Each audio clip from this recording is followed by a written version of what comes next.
Welcome back to my YouTube channel. നമ്മളിപ്പോൾ 7ാം ക്ലാസ്സിലെ സയൻസ് ചാപ്റ്റേഴ്സാണ് പൊയ്ക്കൊണ്ടിരിക്കുന്നത്. എസ് സി ആയിട്ട് നന്നായിട്ട് നോക്കാൻ എല്ലാവരും ശ്രദ്ധിക്കുക. നമുക്ക് എന്തായാലും ക്ലാസ്സിലേക്ക് കടക്കാം. ഓക്കെ, മനുഷ്യശരീരം ഒരു വിസ്മയം, ദഹനവും ശ്വസനവും. ഇതാണ് നമ്മൾ ഈ പഠിക്കുന്ന ചാപ്റ്റർ. 7ാം ക്ലാസ്സിലാണ് ഈ ചാപ്റ്റർ. സസ്യാഹാരി, ഹെർബിവോർ, സസ്യാഹാരം മാത്രം കഴിക്കുന്ന ജീവികളാണ് സസ്യാഹാരി അല്ലെങ്കിൽ സസ്യബുക്ക്. പശു, ആട്, മുയൽ. മാംസാഹാരി, കാർണിവോറ്, അതായത് മാംസാഹാരം മാത്രം ഭക്ഷിക്കുന്ന ജീവികൾ. മാംസാഹാരി അല്ലെങ്കിൽ മാംസബുക്ക്. സിംഹം, കടുവ, പുലി. മിശ്രാഹാരി, ഒംനിവോർ. സസ്യാഹാരവും മാംസാഹാരവും ഭക്ഷിക്കുന്ന ജീവികളാണ് മിശ്രാഹാരി, മിശ്രബുക്ക്. മനുഷ്യൻ, കരടി, പട്ടി, പൂച്ച എന്നിവയാണ് മിശ്രാഹാരികൾ. എന്താണ് പോഷണം? ജീവികൾ ആഹാരം സ്വീകരിക്കുകയും പ്രയോജനപ്പെടുത്തുകയും ചെയ്യുന്ന പ്രക്രിയയാണ് പോഷണം.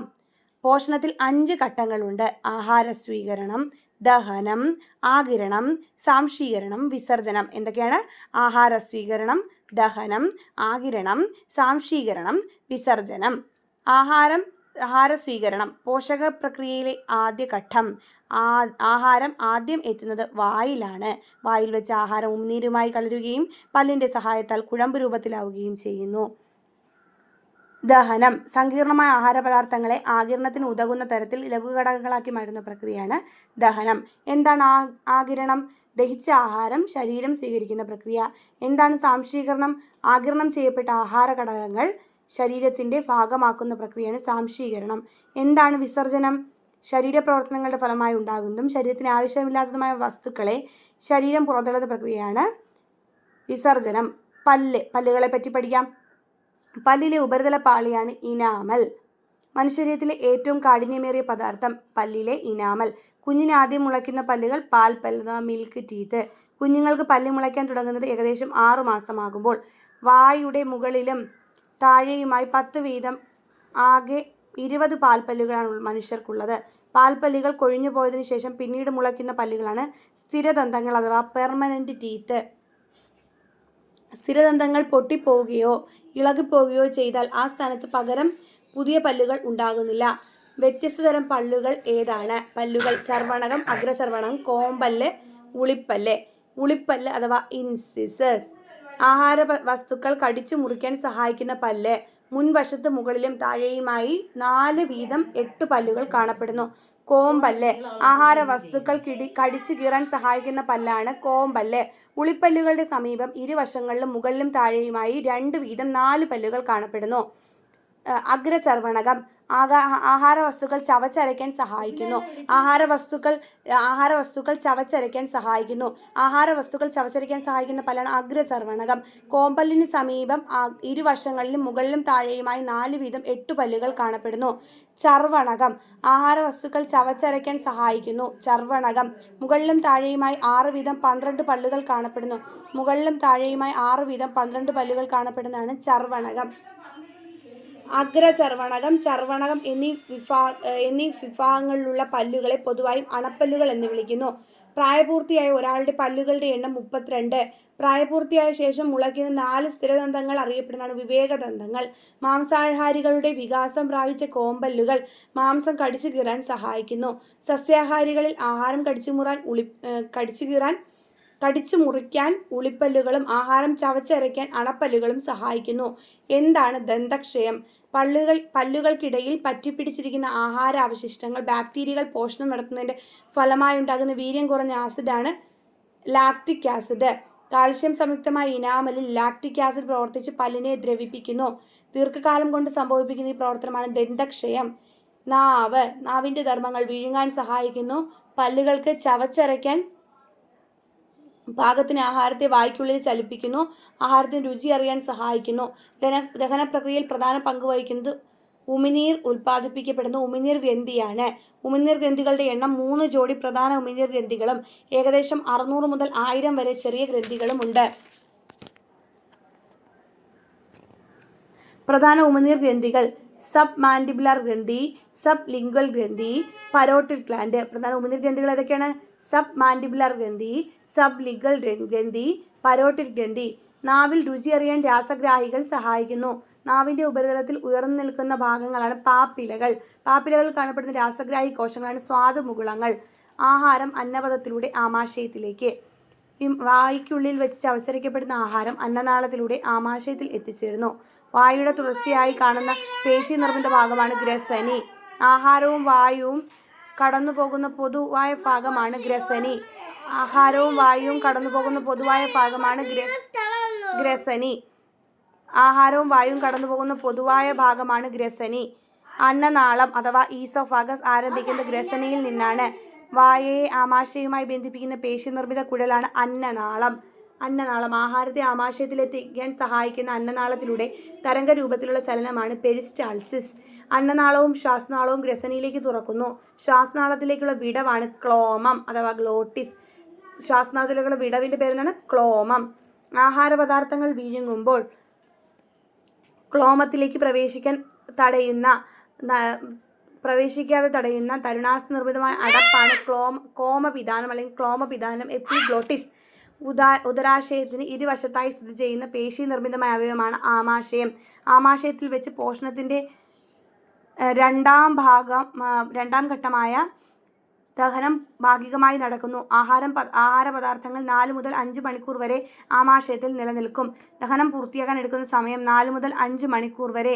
ആമാശയഭിത്തിയിലെ ഗ്രന്ഥികൾ ഉൽപ്പാദിപ്പിക്കപ്പെടുന്ന ദഹനരസം ഏത്? ആമാശയരസം. ആമാശയഭിത്തി ഉൽപ്പാദിപ്പിക്കുന്ന ആസിഡ് ഏത്? Hydrochloric acid. ഹൈഡ്രോക്ലോറിക് ആസിഡ് മാംസ്യത്തിൻ്റെ ദഹനത്തെ സഹായിക്കുകയും രോഗാണുക്കളെ നശിപ്പിക്കുകയും ചെയ്യുന്നു. ആമാശയത്തിൽ വെച്ച് ഭാഗികമായി ദഹിച്ച ആഹാരം തുടർന്നെത്തുന്നത് ചെറുകുടലിലേക്കാണ്. ചെറുകുടൽ സ്മോൾ ഇൻറ്റസ്റ്റീൻ. മനുഷ്യൻ്റെ ചെറുകുടലിൻ്റെ നീളം 5 മുതൽ 6 മീറ്റർ വരെ. പോഷണത്തിന് രണ്ടാം ഘട്ടമായ ദഹനം പൂർത്തിയാക്കുന്നതിൻ്റെ ഭാഗം ഏത്? ചെറുകുടൽ. പോഷകഘടകങ്ങളുടെ ആഗിരണം നടക്കുന്ന ഭാഗം ഏത്? ചെറുകുടൽ. ചെറുകുടലിൻ്റെ ആദ്യ ഭാഗത്ത് വെച്ച് കരൾ ഉൽപ്പാദിപ്പിക്കപ്പെടുന്ന പിത്തരസവും ആഗ്നേയഗ്രന്ഥി ഉൽപ്പാദിപ്പിക്കപ്പെടുന്ന ആഗ്നേയരസവും ഭാഗികമായി ദഹിപ്പിച്ച ആഹാരവുമായി കലർന്ന് ദഹനം പൂർണ്ണമാകുന്നു. ചെറുകുടലിൻ്റെ ഭിത്തിയിൽ കാണുന്ന വിരലുകൾ പോലുള്ള സൂക്ഷ്മഭാഗമാണ് വില്ലസുകൾ. വില്ലസുകളിലൂടെ നാം കഴിയുന്ന ആഹാരത്തിലെ പോഷകഘടകങ്ങൾ രക്തത്തിലേക്ക് ആഗിരണം ചെയ്യപ്പെടുന്നു. എന്താണ് വൻകുടൽ? ലാർജ് ഇൻറ്റസ്റ്റീൻ. ദഹിച്ച ആഹാരപദാർത്ഥങ്ങളിൽ നിന്ന് പോഷകഘടകങ്ങളുടെ ആഗിരണത്തിന് ശേഷമുള്ള അവശിഷ്ടങ്ങൾ വൻകുടലിലേക്ക് നീങ്ങുന്നു. വൻകുടലിൽ വെച്ച് ദഹനാവശിഷ്ടങ്ങളിലൂടെ ജലവും ലവണവും ആവശ്യാനുസരണം ആഗിരണം ചെയ്യപ്പെടുന്നു. വൻകുടലിൻ്റെ 3 ഭാഗങ്ങളാണ് caecum, colon, rectum. Caecum, colon, rectum. വൻകുടലിൻ്റെ ഏറ്റവും വലിയ ഭാഗം കോളൻ. വൻകുടലിൻ്റെ നീളം 1.5 മീറ്റർ. മലയാശത്തിൽ അല്ലെങ്കിൽ റെക്റ്റം സംഭരിക്കപ്പെടുന്ന ദഹനാവശിഷ്ടങ്ങൾ മലദ്വാരത്തിലൂടെ പുറന്തള്ളപ്പെടുന്നു. ഈ പ്രക്രിയയാണ് മലവിസർജനം. അമീബയിലെ പോഷണഘട്ടങ്ങൾ: ആഹാര സ്വീകരണം, ദഹനം, ആഗിരണം, സ്വാംശീകരണം, പുറന്തള്ളൽ. ശ്വസന വ്യവസ്ഥ: അന്തരീക്ഷ വായുവിലെ ഓക്സിജനെ സ്വീകരിച്ചുകൊണ്ട് കോശത്തിൻ്റെ കാർബൺ ഡൈ ഓക്സൈഡിനെ പുറന്തള്ളുന്ന പ്രക്രിയയാണ് ശ്വാസോച്ഛ്വാസം അഥവാ ശ്വസനം. വായു ശ്വാസകോശത്തിൽ എടുക്കുന്ന പ്രവർത്തനമാണ് ഉച്ഛ്വാസം, ഇൻഹേലേഷൻ. ശ്വാസകോശത്തിൽ നിന്ന് വായു പുറത്തേക്ക് പോകുന്ന പ്രവർത്തനം നിശ്വാസം, എക്സ്ഹലേഷൻ. ശ്വസന വ്യവസ്ഥയുടെ കേന്ദ്രം ശ്വാസകോശം. ശ്വസന വ്യവസ്ഥയുടെ ഭാഗങ്ങൾ: ശ്വാസനാളം, ശ്വസനിക, വായുവറ, ഡയഫ്രം, നാസാദ്വാരം.